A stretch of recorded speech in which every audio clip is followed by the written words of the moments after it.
Hello everyone, আসসালামু আলাইকুম। তো আপনারা সবাই কেমন আছেন? আশা করি সবাই ভালো আছেন। আজকে আমরা চলে আসলাম 300 ফিটের দিকে। তো এখানে আমরা আসতে না আসতেই বৃষ্টির শুরু। তো দেখেন চারিদিকে পানি রাস্তাঘাটে। তো তারপরেও আমরা চলে আসলাম, যেহেতু আমরা রওনা দিয়েছি সেহেতু বৃষ্টি তো আমাদের থামিয়ে রাখতে পারবে না। আমরা চলে আসলাম 300 ফিটের রাস্তায়।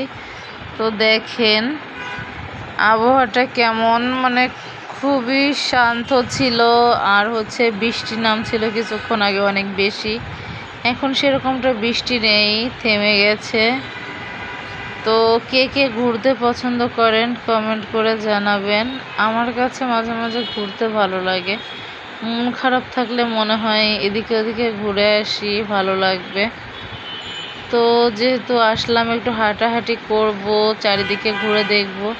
এদিকে তো বৃষ্টি নেমে রাস্তা একদম ভিজে আছে। তো তারপরেও অবশ্যই ঘুরবো না যে এমন না।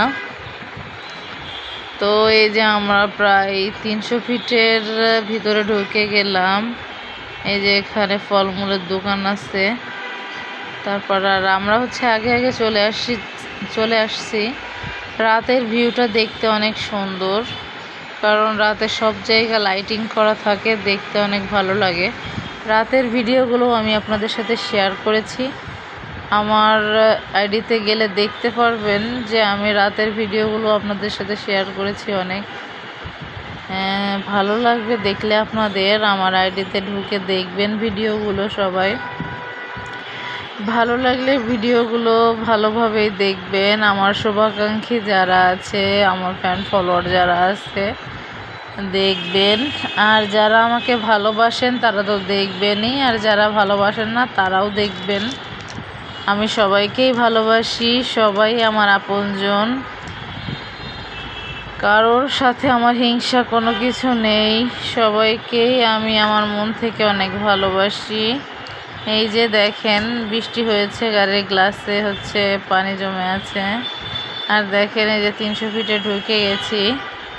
এখানে এসে আমি একবার গাড়ি চালিয়েছিলাম, তো আমিও ড্রাইভিং মোটামুটি পারি। তো এখানে একটু ফাঁকা জায়গা ছিল, লোকজনের ভিড় ছিল না।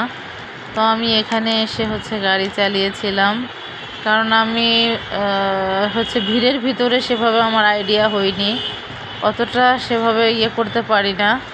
তো ফাঁকা রাস্তা বা ফাঁকা জায়গা, জঞ্জাট ছাড়া এলাকায় আমি চালাতে পারি। আমার কাছে ভালোই লাগে গাড়ি চালাতে। আমি শিখেছি আমার হাজব্যান্ডের কাছ থেকে, সে আমাকে শিখিয়ে দিয়েছে, কারণ সে অনেক ভালো মানুষ।